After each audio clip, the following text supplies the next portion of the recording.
Welcome back to Divine Capricorns with me, Amanda. I read for Capricorn Sun, Moon, Rising, Venus, and Saturn placements. And this is going to be a spiritual growth spread. It's one of my favorites to do. And I know that a lot of you guys and gals, theys and thens, that you really appreciate this kind of content. So, I feel like we're all kind of on the same page with that. Anyways, I just want to take a moment though to say how much I appreciate people for coming back. I was extremely busy this week and lots of changes in my life. I can honestly say good ones, and I'm hopeful that the same is happening for all of you right now. We are now prepping for eclipse season, so I might do a specific read for that, preparing all of you guys. So let me know if you want a specifically tailored reading like that for eclipse season coming up. So, yeah. All right, so I want to know what the energy is right now for Capricorns and their spiritual growth. What is the energy from this deck specifically? Can you give me some indicators or just information? Thank you. We're not taking all of those. My goodness. We have Crown Chakra, number 7, and Divine Feminine, 21. So honestly, I think it's pretty evident that we're going to probably talk about feminine energy for sure. Has nothing to do with gender, of course, but yeah, crown chakra as well. Like, this is the last of the main chakras. Some people believe that there are many others. Everyone's a little bit different, right? So no judgment. I'm not saying that there are only 7. It's very possible that there are more. The frequency of the crown chakra, the violet flower of life. It supports our spiritual connection to the universe and our ability to transmute negative energy into light.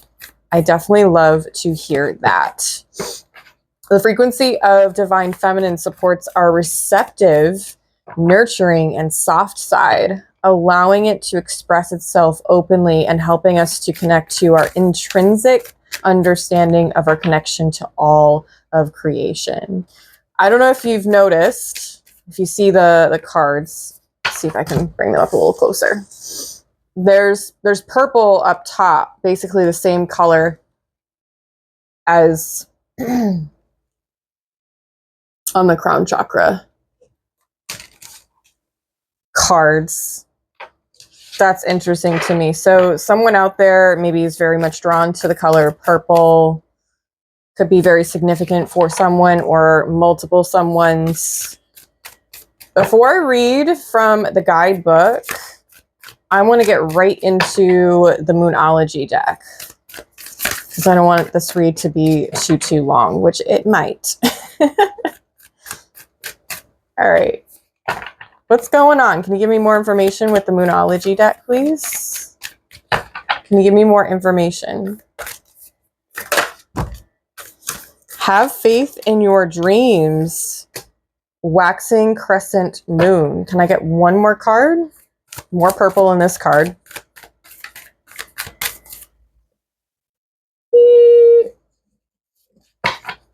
One more card, please. Thank you. Take time to breathe out. Disseminating moon. I gotta be honest, I've never had this card come out. That's kind of interesting to me. All right. Have faith in your dreams. Take time to breathe out. Oh. Soft side. So, like, going along with the feminine, like taking some rest will be really important for your spiritual growth. Let's see. Without reading too much. Let's see. So the color violet is associated with the 7th, or the crown chakra, located at the top of the head. So it's called the crown for a reason. If you can imagine a crown above your head, that's where it would be. It is associated with our personal spiritual connection to the universe and source. Violet has the highest frequency in the visible spectrum of light, and therefore is therefore linked to the flame of transmutation, the violet flame, without which burns away all negativity and transmutes it into light. Violet is the color of cleansing, purification, magic, mystery, and mysticism. Our sense of empathy and unity are associated with this chakra. Ooh, I already really love it. Let's go right to Divine Feminine. I don't think I've ever had this card either, to be honest with you. I know we had the masculinity card not long ago, right? That was a little bit newer.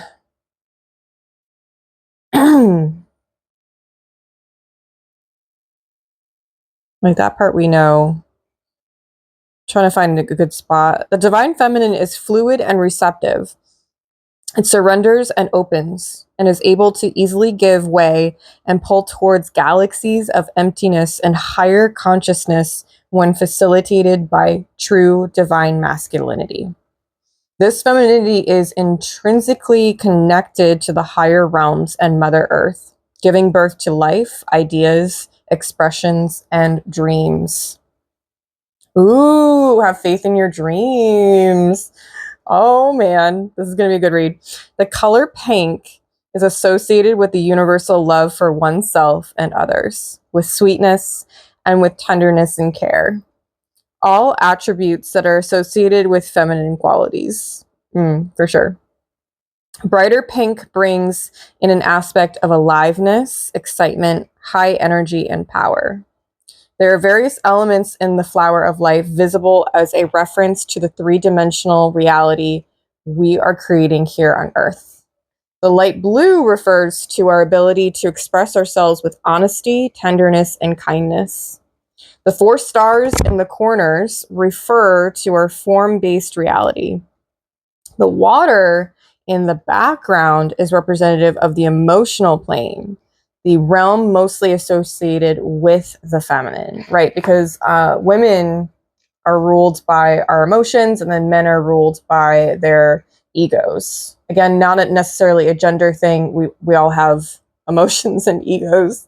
So, but like we're specifically talking about the emotional plane and how it relates to divine feminine energy. So cool. I could be tapping into a specific part of the work you've been doing, or maybe that you need to be doing, or that you've definitely already done. Let's go deeper into the tarot, Spirit. Can you give me some more information about this read? Why is this coming up? And what do my Capricorns need to know? Sun, Moon, Rising, Venus, and Saturn placements. Oh goodness. 5 of Wands is the first card. The Fool.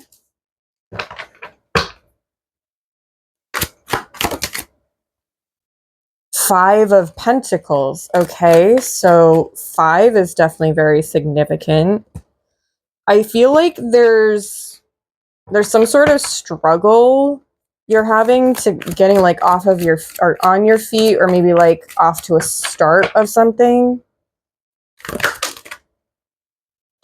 Princess of Cups, that's Page of Cups. It's Princess in this deck. And we have 5 of Swords. So 5, 5, 5. 5s are about changes, like major shifts. So I don't know if like you're just going through a lot of changes right now. Can you give me a couple more cards? Please, 3 more actually. feel like 3 more makes sense. 3 more cards. The Lovers.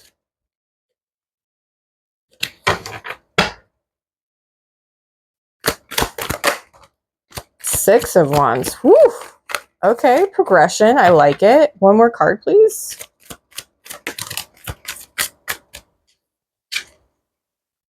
Princess of Swords. So we've got 2 pages. Got literally no kings or queens. No knights. And only 1 major. So I feel like this is just like a transition for you. Something's transitioning. Yeah, something is transitioning. Both of the Princess of Cups and the Princess of Swords are on top of one another, which is very... Oh, no, we have 2 majors. The Fool. Wow. Both Gemini energy. So maybe like there's a part of you that wants to just go, and there's a part of you who's just like, no, I need to be practical and like think about things. That's interesting to me because the crown chakra, that's the last of the 7, like the majors, and that's like more of the higher frequency, and that's like more towards like your mental state,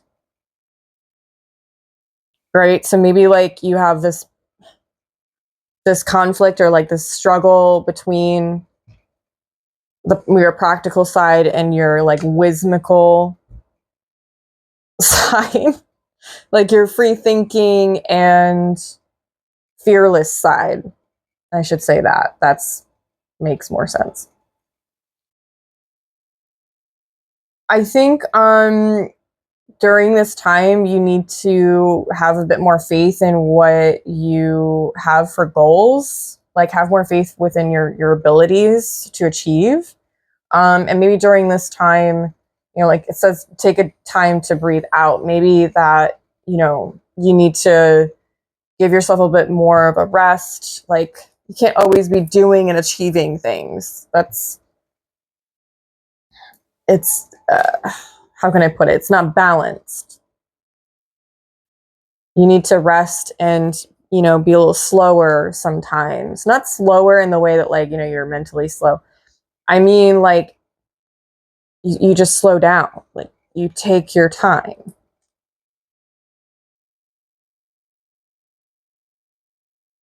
I feel like that's going to lead you to success and recognition because we have 5 of Pentacles and then 6 of Wands. The 5 of Pentacles is right above the 6 of Wands. For me, that's like really beautiful progression. We went from 5 of Wands in the beginning to the 6, which is fantastic, honestly.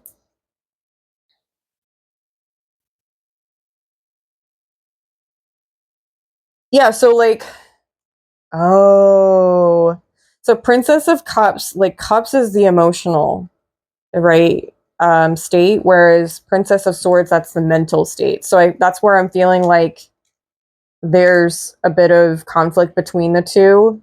You're going back and forth, back and forth, back and forth, like which one is which. I mean, they're supposed to work together in order for you to make a decision, because Lovers is also making a choice. Maybe you're also like wanting to choose yourself.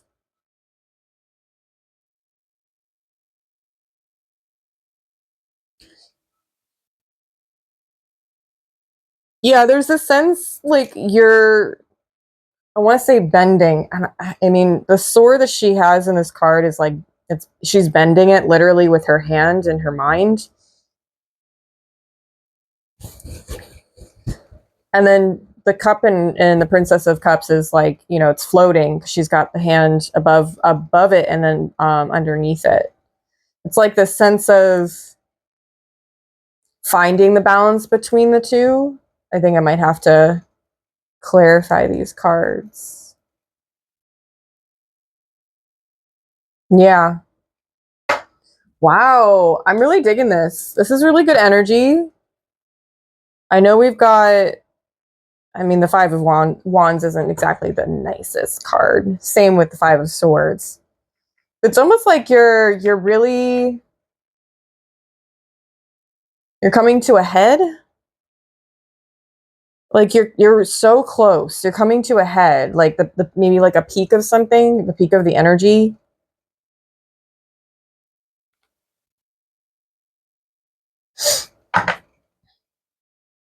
Can you clarify the Fool and the Lovers? No. Too many. Can you just give me one clarifier, please, for the Fool and the Lovers? Just one card to clarify.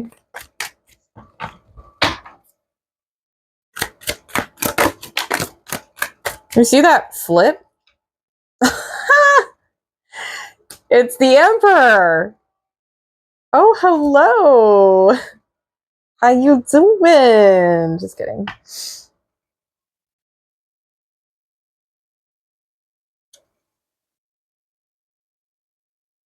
I'm not really feeling like this is an outside person. I mean, it represents the divine masculine, which we all have. I feel like maybe you need to assert yourself and like not just ask for what you want, but like go after what it is you want. Like make that conscious choice.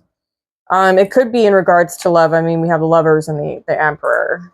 Like maybe there's somebody in your life that you really want to be with, that you want to share memories with, that you want to like as a life partner. I'm getting life partner. I'm not sure why. So now we got Aries, we got double Gemini. I mean, we got some Leo up in here, some Taurus, actually double Leo. Aqua, Aquarius. The way I said that was great. Clarify the Five of Pentacles and Six of Wands for me. One card to clarify the Five of Pentacles and Six of Wands. Thank you, Knight of Swords. Now we have a Knight. It's like you really need to stop delaying your growth, like literally. I think some of you, and this is not a message for every single one of you, this is very general. For some of you, you play way too small on yourself. Like you make everybody feel comfortable over yourself. Stop doing that. It's like you need to be seen and heard. Like deep down, you want that, but maybe you just don't know how to do that. He's got it's almost like he's like admiring his sword. For me, it kind of feels like you need to honor your mind, like your ability to express yourself and like speak up. Like some of you need to really speak up. What you have to say is important. Like don't ever let anybody tell you any different. Can you clarify the Princess of Cups and then the Princess of Swords for me? One clarifier card. Princess of Cups and Princess of Swords, please. Can you tell me a little bit more? Almost. That was an almost flip.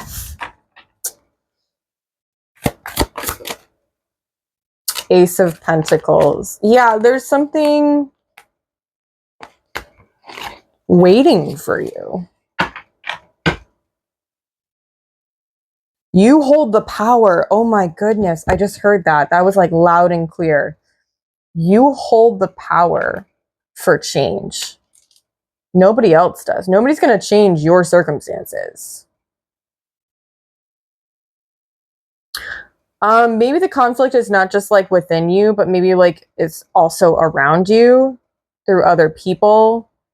You know your story best, so please take it how it resonates. But that's what I'm also feeling like.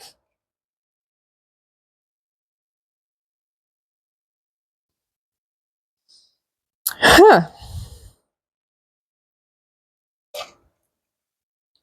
There's this sense of like not wanting to be left out of the crowd, and maybe like maybe the people you spend time with are just not your kind of people. I'm just gonna say it and be very honest and candid. Because I'm not entirely sure if you're really being heard or listened to. It's kind of like you're being drowned out. This is for someone. And that's like, that's something that has to do with insecurities. And I'm not saying like y'all are insecure. Like we all have insecurities to some sort of extent. But what I am implying is that part of that is from you not speaking up. I know there's this like sense of being afraid of what's, people or someone might say or how they might react, but we have no control over those things, especially when it comes to emotions. Like somehow reactions are from emotions, responses are from logic. Hopefully that makes sense.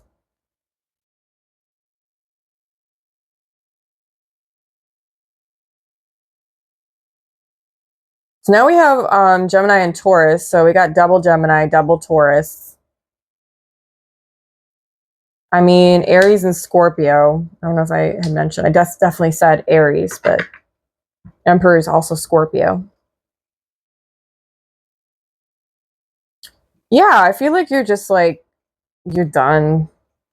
You're so done. I feel the same way. Seriously, I feel the same way. I can relate.